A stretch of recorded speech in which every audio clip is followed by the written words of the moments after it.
Bonsoir Lilian Lepère, Bonsoir, merci d'être avec nous. Une question simple pour commencer. Comment allez-vous? Comment vous sentez-vous? ça va bien. Moral, on fait les nuits calmes. Voilà. On a repris un train-train quotidien, donc ça va. Déjà, Oui, bah il faut, je pense. c'était il y a 72 heures à peu C'est... près.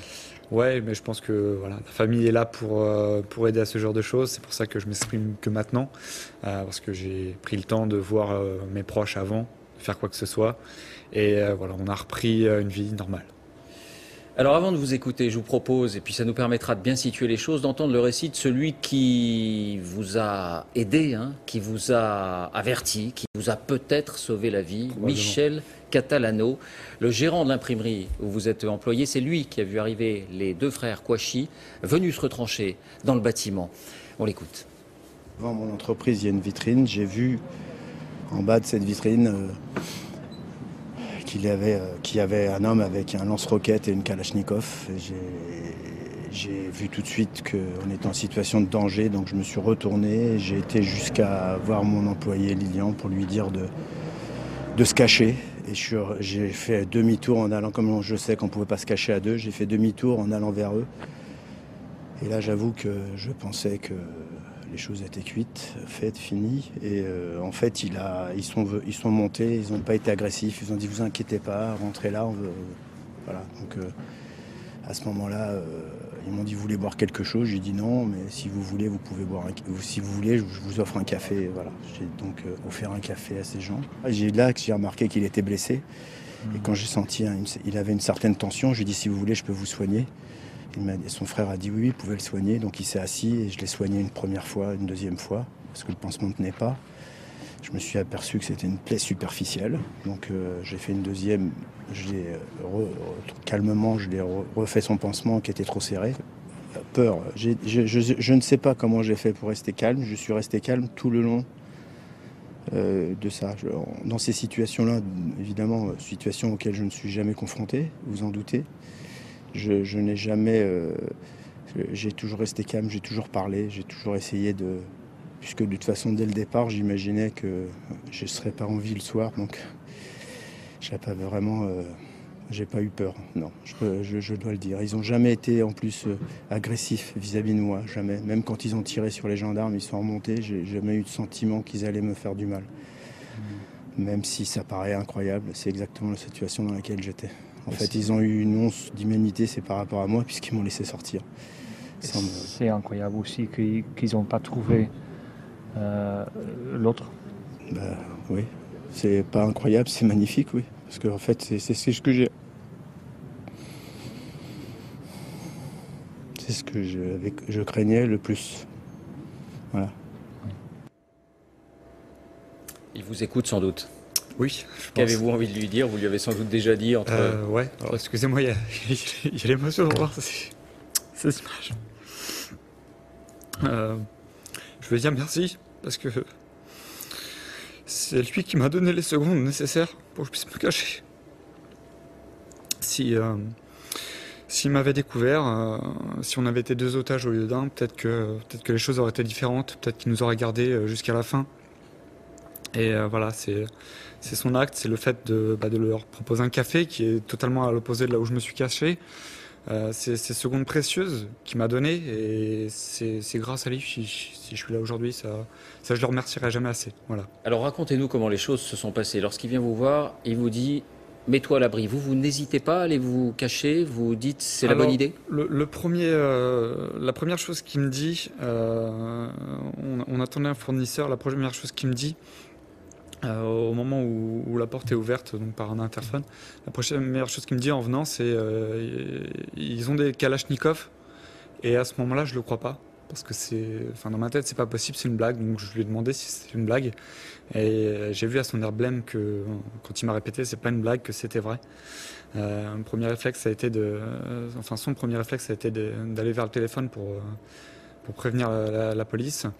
Il n'a pas eu le temps, on a entendu les pas de l'escalier, on les a entendus monter. Et donc à ce moment-là, on se dirige vers le couloir et il me dit va te cacher. Et c'est ce que j'ai fait et je l'ai vu partir vers le couloir. Et à partir de ce moment-là où je me suis caché, où j'ai vu partir vers le couloir, je n'ai eu plus que les oreilles pour savoir ce qui se passait. Voilà. Vous aviez déjà une idée de votre cachette? Je rappelle que finalement, vous vous êtes caché sous un évier, Tout à fait. derrière des cartons. Non, pas derrière des cartons, vraiment sous un évier, donc avec un meuble avec 2 portes battantes devant, donc juste ça. Donc juste, j'étais dans un meuble avec 2 portes devant. Un peu comme on a chez soi, les 2 Exactement, portes comme battantes qui vous en pouvez dessous, on avoir met chez les produits vous, avec ménagers. à côté du siphon. Donc nous, on a la chance de ne pas avoir de produits ménagers, c'est ce qui m'a permis de pouvoir me... Donc vous étiez me blotti sous l'évier, Ouais. parce que c'est pas très grand. C'est pas très grand, faut imaginer quelque chose qui fait 70 cm par 90 cm, après avec environ 40 cm enfin 50 cm de profondeur. Voilà. Sans Donc, pouvoir faire un mouvement. bah non, parce que si on fait un mouvement, d'un côté la porte s'ouvre et de l'autre côté ça tape dans le mur. Donc on fait pas de mouvement. Combien de temps? 8h30, 8h30 Oui. sans bouger sous cet évier. c'est ça. Est-ce qu'ils se sont approchés de vous à certains moments, les frères Cochet? À quelle distance de vous étaient-ils? Alors, ils étaient, la plupart du temps, ils étaient retranchés dans le bureau de mon directeur, donc, que vous avez vu à l'instant. Il était, donc c'est la pièce qui est mitoyenne au mur où le meuble était posé. Donc si je faisais un bruit, ça tapait dans le mur, dans leur mur, en fait, tout simplement. Donc la majorité du temps, ils étaient dans le bureau du directeur.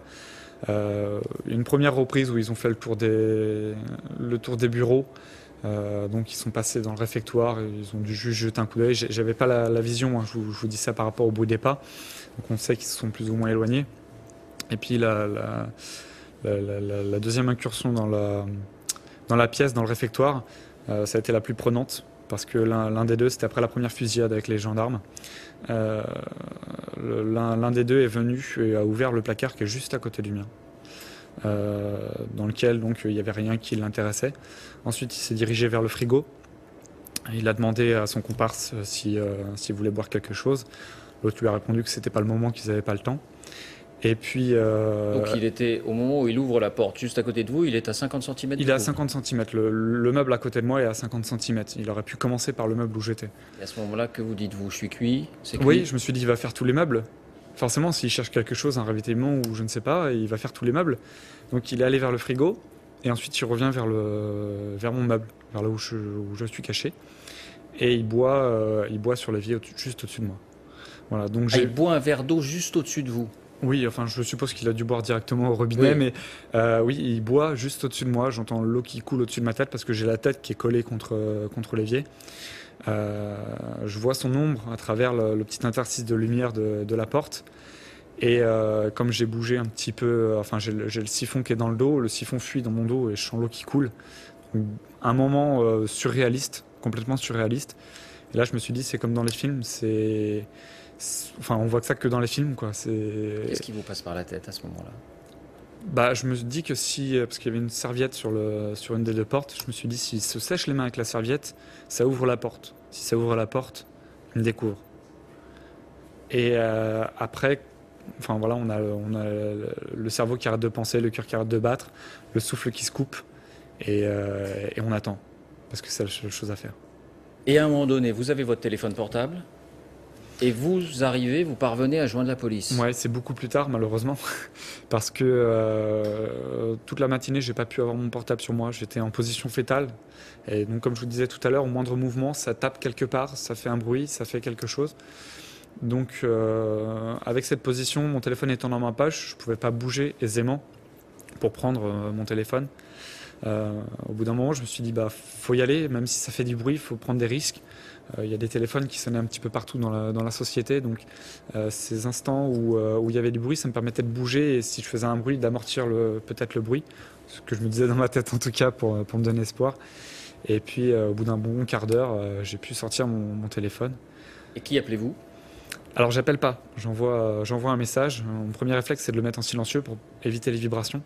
Sachant que toute la matinée des gens essaient de me contacter, parce qu'il y en a qui savent où je travaille, des proches, des amis. Et toute la journée, enfin toute la matinée, mon portable vibre et fait résonance dans ce meuble. Donc à chaque fois il faut décaler la cuisse pour pas que ça fasse vibrer le meuble, pour que ça fasse le moins de bruit possible. Tout se joue à des tout petits détails. À ce Voilà. moment-là, vous arrivez à avoir la tête assez froide Bah, il faut. pour penser à tout ça? Bah, il faut, parce que, alors je sais pas si c'est les films, si c'est un sang-froid inné que je tiens de mon père, je ne sais pas, mais on est obligé parce que c'est notre vie qui a ces petits gestes, donc on pense à tout. Vous pensez que vous pouvez perdre la vie à ce moment-là? Oui, parce qu'ils sont à côté. Donc même si je suis caché, à ce moment-là, avant que je puisse avoir mon portable, j'imaginais qu'il y avait mes 2 collègues qui étaient encore là, parce qu'il y en a un qui devait arriver le matin aussi. Donc j'imaginais que mes 2 collègues étaient en otage avec eux. On sait que s'il se passe quoi que ce soit, s'il y a une altercation, que l'assaut est donné, c'est un mur de plâtre qui nous protège. Donc c'est rien en face d'armes d'assaut. Voilà. Donc on sait qu'on peut perdre la vie même si on est caché dans un coin. Vous saviez qui ils étaient? Vous avez compris qui ils étaient quand votre... On s'est douté parce que la veille on suivait les informations, enfin je suivais les informations via internet, donc on savait que sur la Nationale 2 ils étaient un petit peu plus haut, et je sais que bon, apparemment les médias disaient qu'ils redescendaient vers Paris, donc il y a 2 villes entre là où ils étaient et Paris, les 2 grosses, bah voilà, c'est Crépy-en-Volà et Dammartin, et oui on a fait le rapprochement tout de suite. Ouais. Donc vous envoyez un SMS? J'envoie un SMS, oui. À la police ou à un de vos proches? Non, à plusieurs de mes proches. J'essaie de maximiser mes chances. Que voilà, s'il y en a un qui n'est pas apte ou pas en position de pouvoir faire quelque chose, je ne savais pas ce qu'il savait ou pas. Comme j'avais pas de contact avec l'extérieur, je ne savais pas ce que les médias avaient pu relayer. Donc j'ai fait plusieurs proches dans l'espoir d'avoir quelqu'un qui puisse avoir la police. Et il vous renvoie un numéro auquel vous devez appeler, ou c'est la police qui vous appelle? Non, ça s'est fait. En fait, mon beau-frère m'a envoyé un premier message me disant qu'ils étaient en direct avec la police. Et là, là, le moral remonte un peu quand même. Vous sentez moins seul? Ouais, c'est les premières larmes, parce que jusqu'à présent, voilà, c'est les premières larmes et les premiers tremblements. Je sais qu'à ce moment-là, j'ai contact avec l'extérieur, et ça fait vraiment beaucoup de bien au moral. Et à partir de là, tout s'est joué entre le numéro de portable de ma maman et le mien. Voilà, ils ont utilisé un seul portable pour faire le lien. Et vous voilà. avez pu leur donner des renseignements? J'ai pu leur donner le maximum de renseignements que je pouvais, voilà, avec mes oreilles et avec mes ressentis. Et avec la connaissance peut-être aussi de l'entreprise, oui, parce que effectivement. Et qu'est-ce qui se passe au moment de l'assaut? Vous entendez des bruits, vous devez être terrifié? Au moment de l'assaut, la première chose, c'est les détonations, parce qu'il y a 2 grosses détonations. Et là, mon premier sentiment, c'est peut-être paradoxal, mais c'est la libération. Parce que ça fait 8h30 que j'attends. 8 heures. Enfin, depuis qu'on a pris contact, ça fait 4 heures que j'attends qu'ils donnent l'assaut. Je n'attendais plus que ça. J'avais une douleur immense partout, aux fesses, aux genoux, à la tête, dans le dos. Et donc 8 heures sans bouger. Et au moment où l'assaut donne, c'est une libération parce que je me suis dit enfin, parce que de toute façon, ça pouvait être que ça l'issue, ça pouvait être que l'assaut. Et je me suis dit, ça y est, c'est parti. Et là, je me suis recroquevillé, j'ai protégé mes flancs, j'ai protégé ma tête. Et j'ai attendu que ça se termine, tout simplement. Quand vous n'avez plus rien entendu, c'est vous qui êtes sorti ou un policier est venu ouvrir la porte? Quand j'ai plus rien entendu, ça a pété une dernière fois. Donc à ce moment-là, dans ma tête, je me suis dit, ça y est, ils ont piégé le bâtiment. Et on m'a appelé pour la première fois. J'avais une voix au téléphone, parce que jusqu'à présent, c'était que des SMS. J'avais une voix au téléphone. Et donc une des personnes du GIGN me dit que voilà, une équipe va venir me chercher, qu'il ne faut pas que je bouge. Alors je reconnais, j'ai désobéi aux ordres. Je suis sorti du placard, donc les jambes complètement coupées, et je me suis réfugié le plus loin possible de la porte, parce que le meuble étant situé près de la porte du réfectoire, je me suis bougé à l'autre bout de la pièce, parce que je me suis dit, si jamais il y a quelque chose qui est piégé dans le couloir et que les gendarmes se font avoir, la déflagration, un petit mur de plâtre, ça ne me protégera pas. Ah, vous aviez encore l'esprit clair. Je me suis mis le plus loin possible en attendant que mes sauveurs arrivent. Et puis j'ai entendu leur voix dans le couloir me disant de ne pas bouger. Et j'ai aperçu la porte s'ouvrir et les premières lumières. Comment ça s'est passé dans les moments qui ont suivi? Est-ce que tout s'est relâché? Donc est-ce que vous vous êtes effondré? Ou non, j'ai suivi tout simplement la directive de ces messieurs les sauveurs. Donc voilà, une petite procédure à suivre quand ils viennent vous chercher. Donc j'ai suivi à la lettre ce qu'on me disait, faire attention aux marches, entre autres, tenir la main, faire attention, parce qu'en fait je suis sorti par la fenêtre, donc il y a quand même entre la fenêtre et la rampe de sortie, il y avait une petite marche. Donc ces messieurs m'ont gentiment guidé jusqu'à là où il fallait. Ensuite j'ai été pris en charge par le médecin, et puis on a fait un débrief vite fait dans le PC qui était installé pas loin. Voilà. Comment on ressort d'une épreuve comme celle-là, dans les heures qui ont suivi, aujourd'hui même? Est-ce que vous voyez la vie différemment? Bon, je peux tuer le mythe en disant que non. Non, je vois pas la vie différemment. C'est une expérience forcément qui m'a marqué. Heureusement que je vis très bien aujourd'hui, à l'heure actuelle. Je ne sais pas ce que ça donnera dans les années à venir. Mais aujourd'hui, oui, forcément, ça marque quelqu'un. Maintenant, je pense pas être traumatisé. J'ai été beaucoup épargné par le fait que j'ai pas eu de contact avec eux, j'ai pas vu de choses sanglantes, j'ai pas été sous le feu directement, même si j'ai eu les explosions, etc., des déflagrations. Je me sens chanceux, surtout. On se sent très très chanceux. D'ailleurs, j'ai joué au loto ce soir pour la cagnotte de ce soir. Mais on se sent chanceux et heureux de pouvoir revoir ses proches. Les plus grosses émotions, c'est de revoir les proches. Ouais. Voilà. Et vos liens avec Michel Catalano?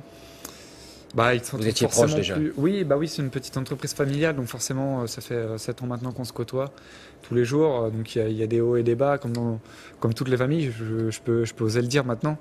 Donc on a vécu des choses ensemble, c'est une chose de plus. Et encore une fois, je veux le remercier pour les secondes qu'il m'a données. Voilà. Il a pris la bonne décision.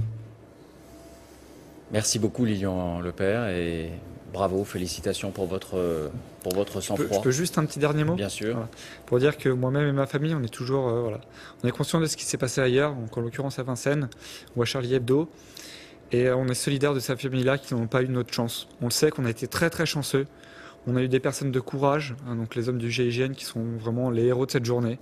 Parce que c'est eux qui sont sous le feu directement.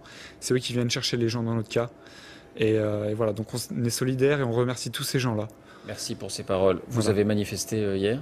Vous étiez dans la rue? Malheureusement, j'ai dû reprendre un petit peu, voilà. Rattaquer dans une foule, il faut dire honnêtement, à risque quand même, parce que malgré les événements, tout ça, on ne sentait pas trop la force. On aspirait plutôt au calme et à la tranquillité pour se ressourcer en famille. Et voilà, donc on était de tout cœur avec eux. On n'a pas défilé malheureusement, mais on était de tout cœur, on était là. On a regardé les infos et on y pensait beaucoup. Merci beaucoup d'être venu nous parler Merci à vous. de cette journée si spéciale et bravo pour votre courage.